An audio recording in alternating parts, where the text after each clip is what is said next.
मी त्यांना सांगेन आता पंकजाताई निवडून आल्यानंतर तो मोदी साहेबांच्या मंत्रिमंडळात पंकजाला घ्या अशी शिफारस अजित पवार करत. त्याच्यामुळं आपलं आता तिथं चालतंय त्याच्यामुळे आपण चालवायचं.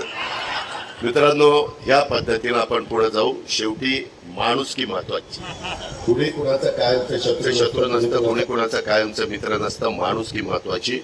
आणि ती गोष्ट लक्षात ठेवा, आमच्या पंकजाताईच्या विरोधामध्ये ती बजरंगा उभा आहे.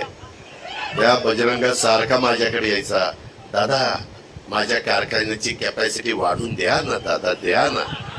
मी देत नव्हतो, या शहाण्याने द्यायला लावली. एक मिनिट, तू द्यायला लावली. मी त्याला सांगितलं होतं की काही गोष्टी व्यसन हातात ठेवायचे असते. मला माहितीये, मी पण राजकारणात 35 वर्ष घासली, काय असा तसा वर्ण नाही पडलो.